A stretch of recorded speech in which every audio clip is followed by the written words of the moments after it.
We're back, another episode of the Wildcast Podcast. Justin Spears here with Michael Lev. And today's special guest is Arizona wide receivers coach Bobby Wade. Training camp right around the corner. Season a little over a month away. Football's in the air, Bobby. How you feeling, man? It's the best time of the year, man, really. Coming off a nice vacation, able to spend a little time with the family and being able to get back around the boys and get this thing ramped up. And obviously looking for a big third year since we've been here, and lots of big expectations for this season. Before we get started, huge shout out to our sponsor, Pima Federal Credit Union.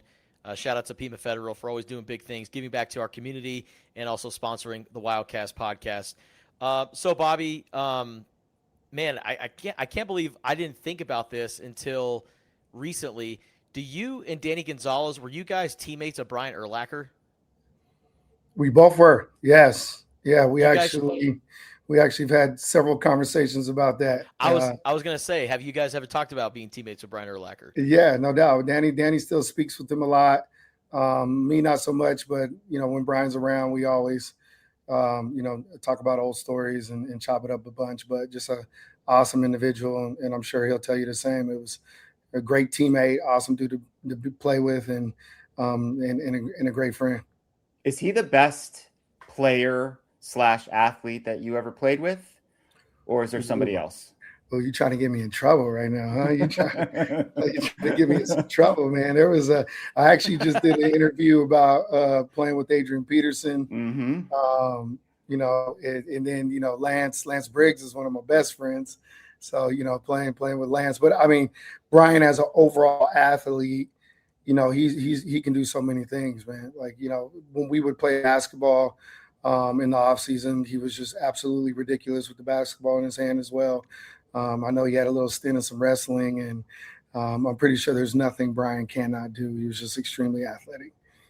Yeah, I noticed I kind of went down a rabbit hole on Football Reference earlier this morning, looking up your NFL career, all the players that you played with, and I saw that you played with peak Adrian Peterson. So that's why I asked that question. Maybe if we have time at the end, we'll go over some of the quarterbacks that you played with in your NFL career. It's quite a list, but we want to, of course, keep the focus as much as possible on the here and now.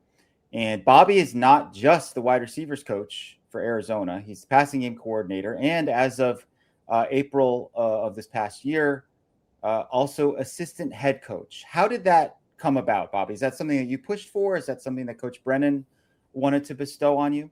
Coach Brennan brought it to me. There was some interest in my coaching ability in some other places. And not that I think that really pushed it, but I think with the exit of Alonzo Carter and that position being available, and me having had been here with him since he first got here, I felt like I was very thrilled for when he brought it to me. It was an easy answer, obviously, just for my trajectory and what I want to do in college coaching, and also just here at the University of Arizona, being close with these guys, and always trying to communicate with offense, defense, special teams, and being around and just completely engulf myself in everything this university has to offer, and especially as a football program. I'm very pleased with that opportunity, and I'm very grateful for that. Do you have aspirations to become a head coach someday? Yeah, I would love that. I would think just what my character and my personality and the ability to kind of be the glue and bring a bunch of people together and all those things. There's definitely some want to in that space. I will say it's nothing that I'm pushing for. I'm not trying to position myself for any of that at this time. I'm extremely happy in where I'm at, and there's a lot more to be done as a receiver coach for me. This being my 8th season coaching college football, I still feel like I'm a rookie and very new to it. So, I'm really trying to find ways to better the group, better the offense, and expand my education when it comes to offensive football and play calling and things like that, so I can just more or less be focused on what I'm in today. When did you first kind of get the inkling or the idea that maybe coaching would be a possible career for yourself? So I started with my son. My son, when he first started in youth football in Pop Warner, he was 7 years old. So I started with the young ones, moved up uh, quickly.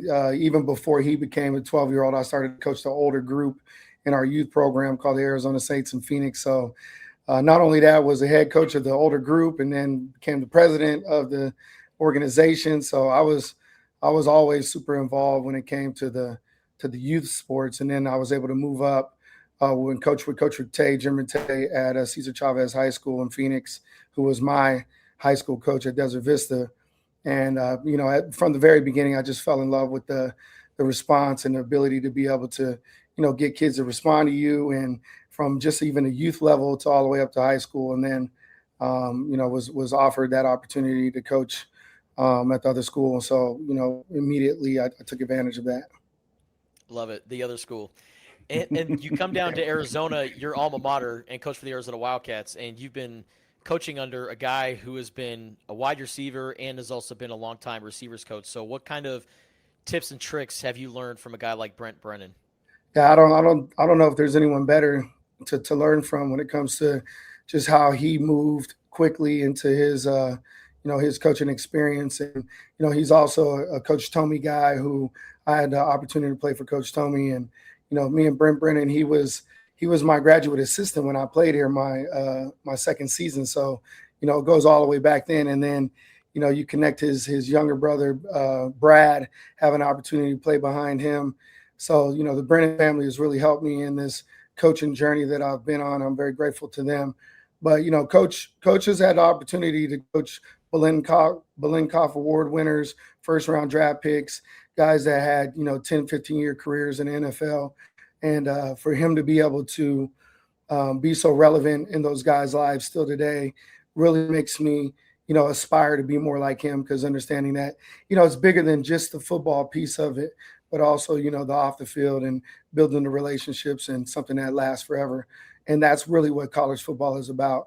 And that was my main purpose and why I'm still coaching college football. Such a small world, college football, college sports in general. There's all these connections that everyone has to one another. Brent Brennan has talked many times, of course, about the influence that Dick Tomey had on him. You spent your first 2 seasons, right, playing for Coach Tomey. Is that right? First 2? And then first 2 seasons. Yeah. Yes. And correct. He, of course, recruited you. So how would you summarize what Coach Tomey's influence was on you as a person and player? It's then you were really going to go play for coaches. Obviously the NIL and all these other things that are part of college football weren't a piece of it at that time. So the relationship you built with the coaches was extremely important. I had an opportunity to go a lot of different places out of high school. And I think my connection to him, the connection with Rob Ianello, my position coach, and even Coach Akina and the coaches that were all on that staff collectively really is what brought me to the University of Arizona. But Coach Tomey was kind, compassionate. He had a strong history. He had been here, I think, 13 years or something prior to me getting here. So, the fact that he's been here and the history and everything that he's been about really was something that drawed me to the university. And, he was all about family, man. He was all about second chances. He was all about the team, all the things that old school football is built off of. Coach Tomey just really, highlighted those opportunities here at Arizona. You mentioned a first-round draft pick earlier. We'll talk about those guys later on in the podcast. But the current guys that you have right now that we're shifting over into training camp, you've had a chance to watch these guys in the spring. We've heard you and Coach Brennan talk about you can go 8 deep at wide receiver this year. How do you feel about the overall depth of the group and just the different bodies and kind of skill sets that they bring? I'm really impressed with the group. I'm really I think there's a lot of different personalities that's in this room, like they always are in the receivers room. But there's one heartbeat. I think these guys are really understanding what it's about to compete in a healthy environment, and understanding that, if they're able to focus on the things that they can control, their opportunity is going to come. And when that opportunity comes, they need to be ready to answer that call. But, we got a lot of speed. We got guys that can change direction. It's guys that can run with the football. We got guys that help us on special teams.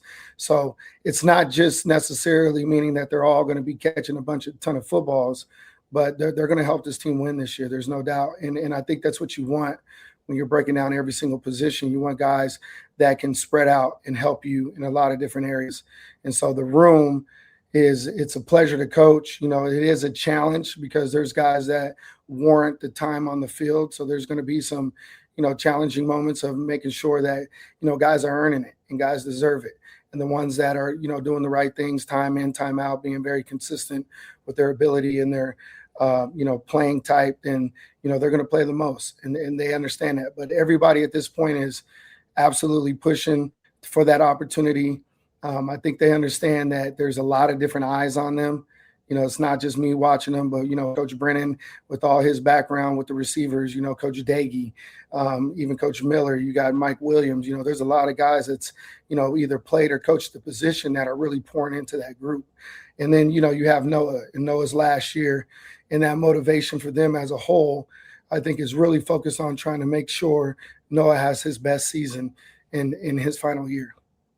So one of the guys who really kind of emerged in spring, well, semi-emerged during the season, but really emerged in spring, was Tre Spivey. We saw him kind of get closer to reaching his potential. I think during the year last year, he had those moments, those big plays, and a lot of fans were like, why don't they throw the ball more to him? Why doesn't he play more? And then Coach Daggy told us in spring that it was the details, right? It was really mastering those details that would enable him to be, a consistent player. Where is he at in his progression? Do you see him at that kind of, master's or PhD level for college receiver at this point? Is still room to grow for Tre? Still room to grow, but we're approaching that quickly. I think one of the biggest positives for Tre was being able to come back here, play with the same coach, same offensive coordinator, same quarterback, is giving him his ability to be able to kind of settle in a little bit. I think you're going to see a different Tre Spivey. Not only that, his focus on really making sure that he's, mitigating the mistakes and studying in the classroom. Where can he get his extra, his in between and non-required? And that's in the classroom for Tre. It's nothing about physical. It's nothing about his playmaking ability. It's more or less the details, like Coach said, where to line up, when the timing to uncover, and all these type of things that take time to be able to build. He's done a great job this offseason being able to do that. He's also put on some muscle, and still maintaining top speed. So, he's playing in his frame more. And I think the confidence is really going to help him this next season. Did you see his first pitch that he threw at the Diamondbacks game? I did see I that. feel it almost knocked his dad over. Yeah. Tre, you're talking about athletic guys now. Tre's different when it comes to that for sure. And I'm sure baseball was his first love, just junior, running around the ballparks and all that stuff. But he can get up and smack a home run too. There's no doubt about it. But he's extremely athletic, man. He can jump out the gym. He got strong hands. He's starting to play with a different type of confidence. He was, he's a team captain for us. He's a leader in the room, going only into his second year. So there's a lot of things Tre's done individually that's really going to help this football team this year. So he had a lot of yards after catch last year too. So what's the next step in his development? Is it developing the route tree? Like, how do you envision that next gear for Spivey? It's the ability to stay on the field. It's the endurance. Will he be in the clear shape to be able to play 65, 70 plays a game?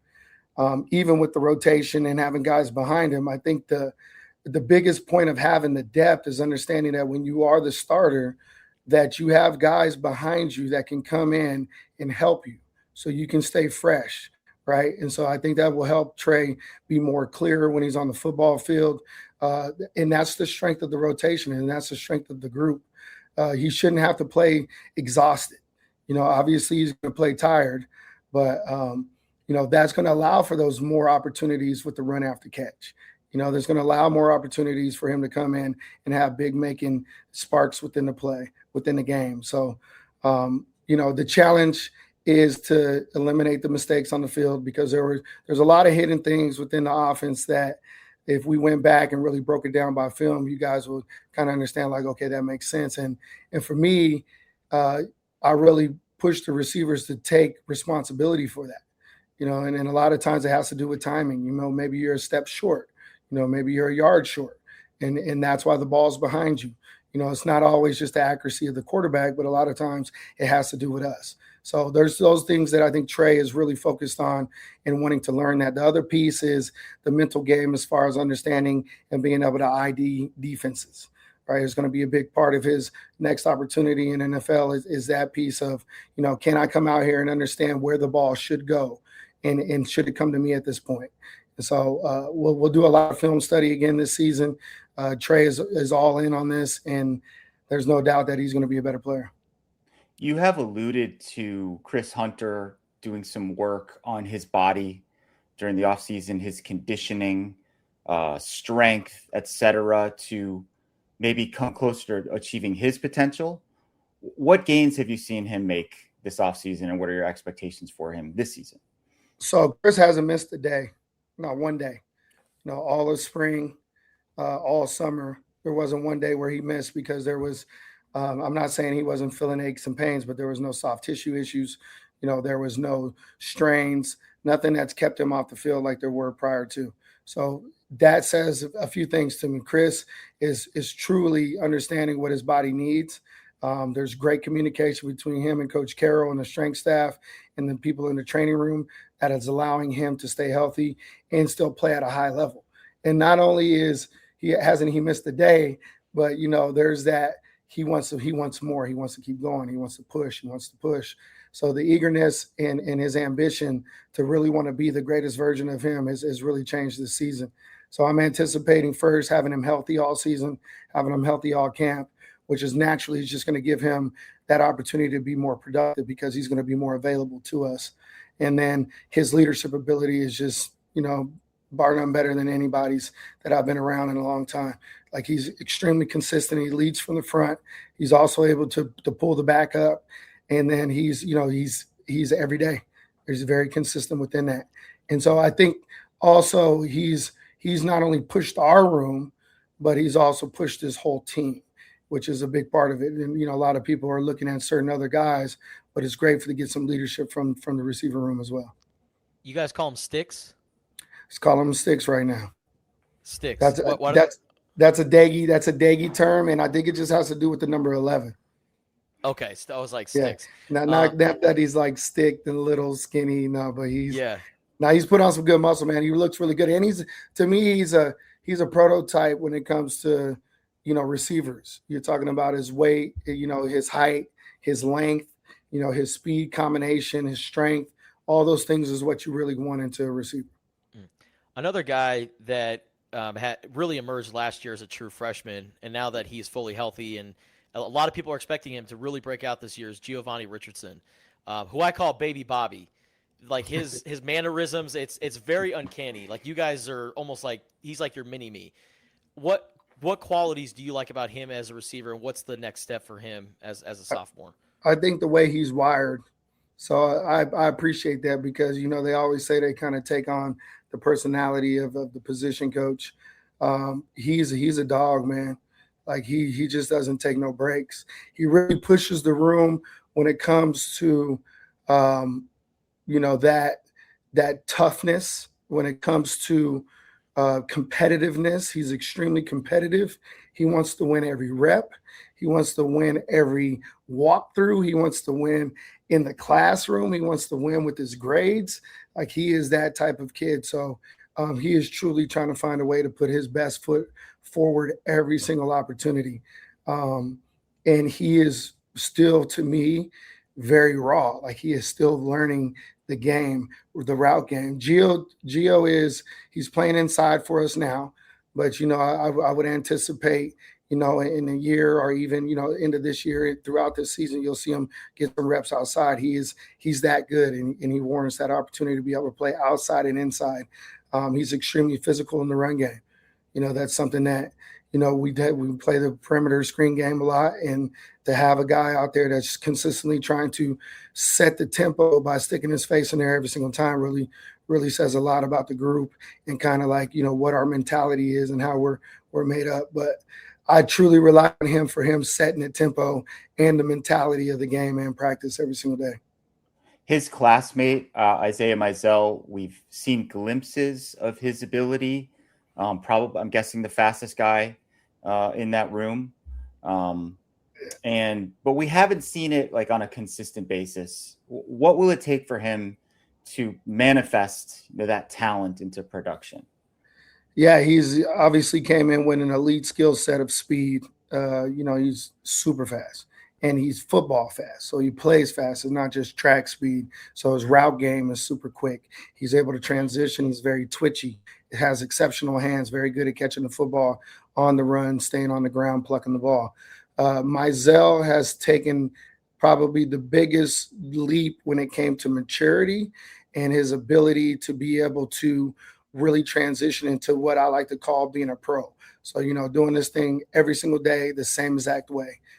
He, like you said, you've seen glimpses, you see some highlights, and then, there's some lows down in there. But the challenge for him was being able to come this spring and be that guy every single day, every single rep. I've seen that from him this spring. He's probably had one of the better springs collectively out of all the guys. He's a player that you're going to see us being way more comfortable with leaving him on the football field. Last year, it was kind of more spot playing him, similar to how Tre was, with his growth, maturity, and his 1-2 and how he's been getting after it. He's going to play, and he deserves to play. And so he's a guy that we won't flinch while he's on the field for 10, 15, 20 plays. He's a guy that'll get it done for us, and is extremely explosive. If we can find that connection between him and Noah, it's going to be really difficult for teams to just lean on one guy, especially with Mizell on the football field. So is Mizell the fastest guy in your room? You know what? I have to drop this right now and be honest with you guys because as of today, he is not. And you could not guess who is.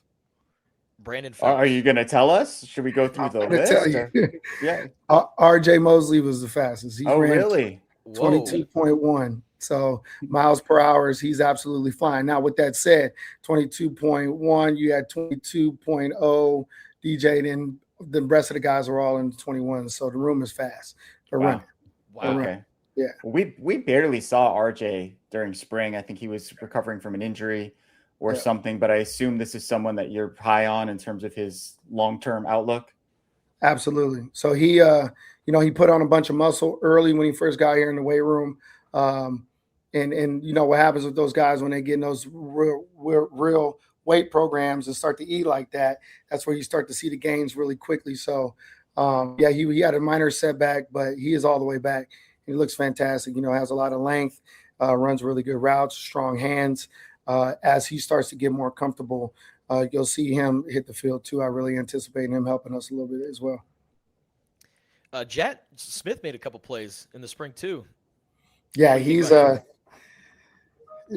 everything is advertised. Honestly, when you go to Texas, and especially in Dallas, and you go to a big program like Allen High School, and you pull a kid like that, he comes in already wired for college football. He didn't miss a day, he didn't miss a meeting, he didn't miss a rep. He was just always ready to go. He has an elite skill set to be able to get, catch punt returns and kicks. But he absolutely wasn't a surprise to me. This was what the evaluation was, but strong. And he's also carries the physicality piece, which, we talked so much to Gio about. Jet has that too. He has no problem at his height and his weight being able to stick his face in there and play hard. And so he's also, if you're really looking at it, if we're taking 100-meter times, it'd be him, then Mizell. If we're talking 100 meters, because Jet was, I think, 10.25 or something as a sophomore. So, but I'm so pleased with what type of football player he is, and how fast he plays, and then just also how he's wired, man. He's everything you want your group to emulate as far as being on time, high character kid, great in the classroom, very good with the team. and just really demand your respect right away. So you guys had a nice nucleus of returning receivers, a couple like incoming freshmen that we just talked about. But clearly Coach Brennan wanted to build out the group even more. So you guys went into the portal. Now, a pretty popular strategy that you across the team have employed the last 2 years is, getting guys who've played a lot of snaps in college. But there are also occasions where you'll go after someone who's kind of more in that pedigree category, like maybe they were a big-time recruit. It didn't pan out for them for whatever reason. DJ Jordan, he falls into that latter category, right? Top 150 national recruit. Went to USC, never really, saw the field all that much. What did you see in him, and what are you hoping that he'll become here at Arizona? Yeah, DJ has grown so much in these last 4 or 5 months. When we first got him, it was based off of the evaluation from practice tape, evaluation from high school film. And, he shows these real flashes of true, like, number one receiver traits: extremely fast, strong hands, run solid routes, explosive. And, he didn't get that opportunity at SC. But when we saw that, we understood that he hadn't played a lot of football. But where we fell on was the fact that we had the core nucleus of guys already here, right? So we had those group of 5, 6 guys that we can already count on that's actually played in games, caught touchdowns for us, and are already here. Can we add a few more pieces to really push the competitiveness within the room? DJ was one of those guys, so we were able to target that and recruit him. And when he got here, I think probably one of the biggest pulls for DJ was him understanding that this wasn't going to be easy for him. This wasn't going to be, here you go, DJ, you're starting. It's more or less come in here, fight for a position, and then let's fix everything that wasn't right at your previous school. Where were the problems there? Can we identify those first? And can you own those mistakes, and can we fix it here? And so I think DJ has done a great job of really taking accountability for himself, his actions, where he can find himself improving. And when the football piece is already taken care of, like, there's no doubt about that. Like, there's a few other, tools and techniques that I'll help him with and he'll get better at. But I think it was more or less what the wiring was in his head. What are you thinking about? How are you processing things? How are you responding to failures? Can we get you over the hump with those type of things? There is no longer DJ, the top 100 in the nation. This is DJ transfer portal, looking for a place and a new opportunity. Can we start fresh and build again? He's really taking that opportunity by first winning the respect of the team before anybody else, which wasn't easy, which won't be easy. It'll be an ongoing situation throughout the season. But then also of the coaches, can we trust you? Can we trust you enough to leave you on the football field and play? This is not a 1-year thing for DJ. I think he understands that when it came to our communication and how we're recruiting this thing. It's more or less, can we get you acclimated to what we're doing now? Can you help us? But understand that we don't need to lean on you for everything, right? You're coming into a really good group that can bring you up, and you're going to help us win this season in hopes of having a really big career here in the future. Big shoes to fill with that number 4 jersey. I tell you what. Big shoes, yeah. Speaking of jersey numbers, who's the greatest number 1 in Arizona football history? Noah Fifita. I mean, I see a Bobby Wade right behind you over your shoulder there. That guy, T-Mac already took care of that. Where's T at? He's right there. Man. That's already done. That soon that guy's gonna have to come off, man, because we got Northcutt in the corner over there too. So we're building some more great ones. I'm good with taking me off that wall. That's awesome. So it's definitely Noah. Justin, did you know that Bobby played in the NFL with some of the greatest college quarterbacks of all time? He played with Cordell Stewart in 2003, Vince Young in 2006, right? So really, like, big time dudes. Yep. Can you name for me, Bobby? I think your best year with the Bears was 2004. Can you name the 4 quarterbacks who threw passes for the Bears in 2004? Okay. Craig Krenzel. Yep. Okay. Chad Hutchinson. Yes. Chad Hutchinson was Rex. Did Rex throw a little bit that year? Yep. Rex started that year. Yep. That's 3. Yep. That's 3. Number 4. This is tough. Number 4. Oh, my guy, old school, Chris Chandler. It was not. No, sorry, It was not. Chris Chandler was on the team in 2003. 2003. The 4th quarterback in 2004 was Jonathan Quinn. I should have known that. So. Quinn, man, I know that. there was one point. I believe, like, I have a list. I think there was like 18 quarterbacks that I've caught balls from in 7 seasons. Yeah, it's unbelievable. It was. I was looking for the record. I was trying to find some type of record I could have gotten in the NFL. Give me that one. You know, there's got to be something there. People don't believe it. I wrote most of them down. You got Kyle Orton in 2005, and then with the Titans, it was Vince Young and Kerry Collins. Kerry Collins was also a great quarterback at Penn State, top 5 pick in the NFL draft. You go to the Vikings, you got Tavares Jackson, Kelly Holcomb, Brooks Bollinger, and then the next year, Gus Frerotte was, I think, the main quarterback, backed up by Tavares Jackson, and then with the Chiefs, you had Matt Castle. As your quarterback. So. Not That's bad. What a list, right? I mean, what a list. Lucky me. Well, speaking of the NFL, Bobby, what was it like for you to watch T-Mac have the year that he had? Just so proud of him, man. You know, it's just really, it's really about who he is, you know, and what he really wants to get accomplished in his career. You know, it's all about I gave him this saying that we always talk about in the room, you know, great, not good. You know, he was going to be good.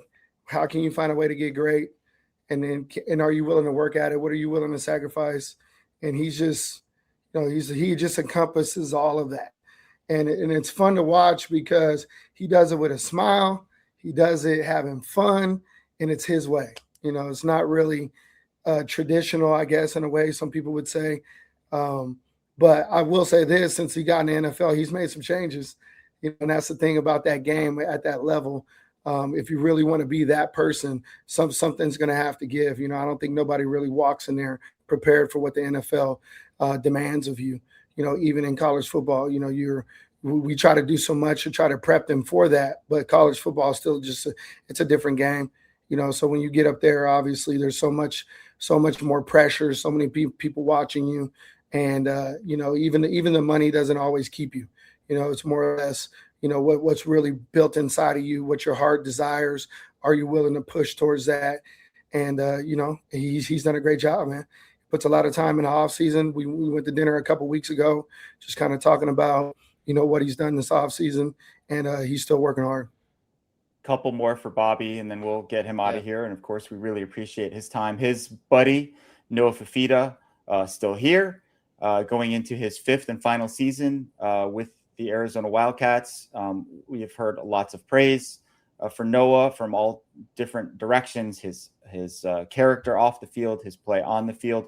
Where have you seen him grow the most as a quarterback over the last couple of years? Leadership. You know, Noah was a quiet leader. You know, he was naturally he was more of a follow me, I'll show you how. But now he's becoming more vocal. You know, and it's a hard thing to do, especially in this day and age, and then at this, you know, this age range for these kids to really put themselves out there in front of their peers. You know, it's a scary thing to do, and so I understand it. And some guys do it very naturally. Noah didn't have that naturally. I think Coach Daggy, Coach Brennan, the people around him have really encouraged him that, you know, hey man, you deserve this. You're qualified. Go get it. And then naturally, he's built it to where it's coming out so natural, so beautiful, so organic that where the team just gravitates towards it. But I love it because, you know, you tell he has no problem holding people accountable now. for somebody who does everything right, it's really good to be able to speak out and then not really, just call guys up, and he does it in a positive manner. And then sometimes, he gets at them a little bit. And I think that's something different. And I've seen him kind of evolve into this quarterback and this leadership ability, which I think we all agree, like, that is the number one thing for that position is, can you demand the huddle, command the huddle, and do you have the respect of your teammates? And just that alone gives you an opportunity to win every football game. And so Noah has really pushed himself to step out of his comfort zone to be able to do that. And I think he's going to have one of the best years yet. And I'm just so happy to be a part of his college career and watch him evolve to who he is. And, I'm just so grateful that he's chosen Arizona time and time again, and to be a part of this community, part of this team. This might be a question for the wide receivers when we talked to them during training camp, but last year we had heard Noah, Chris Hudson, they would watch the NBA Finals together, they would go to Chipotle, they would do all these other things, and they built up that chemistry. And sure enough, Chris Hudson ends up becoming the leading receiver. So from your perspective, how has Noah gone about connecting with the wide receivers and having that good chemistry off the field, which leads to it on the field? Yeah, he brings those guys along and keeps them together for sure. There's no doubt. I know they're in their group chats together. They do a bunch of things together away from the football field. There's not a time that Noah is out there throwing and getting extra work that there's not receivers with him. The guys, Tre Spivey and them shot to California in the offseason to work with Noah. So all these things kind of, Noah is driving that ship. And I think I know it rubs off on other players as well, just naturally by how he goes about it. But then you talk about the things they do away from, football too, right? They're constantly eating dinners together. They're going out, hanging out, and, movies and all kinds of different things, golf, and just to be close and to hang out, which again is the best part of college football, is still that. Like, as much as it's, about winning and everything else, it's really about these guys' experience, them having a great time. And the closer they are, the better they'll play. So Noah does an amazing job of really pushing that towards the guys. And then the legacy piece, which I don't think people talk enough about, but him choosing to stay here and be a part of this is just unbelievable, considering all the distractions and all the other opportunities that he had and that he could have been a part of. And I think if the players in college football are able to pay attention to what Noah Fifita has done for himself and what he's choosing time and time again, I think the game will be just that much better. Arizona wide receivers coach and assistant head coach Bobby Wade joining Spears and Ali on ESPN. Oh my God, that's my other job. Oh my goodness, I went full radio show mode. I felt like have you ever seen The Other Guys, Bobby? Yes, I have. When Michael Keaton was like, yeah. All right, we have a cereal. Wait, sorry, this is my other job. And he's at Bed Bath & Beyond. Yes. Anyways, Bobby Wade joining the Wildcast podcast here, presented by Pima Federal Credit Union. Training camp right around the corner, season right around the corner as well. Coach Wade, thank you for your time. We appreciate it, man. I appreciate you guys, man. Thanks for holding it down for the community. You already know, bear down. Thank you. Thank you, Bobby. All right, check out the Wildcast on Apple, Spotify, and Tucson.com.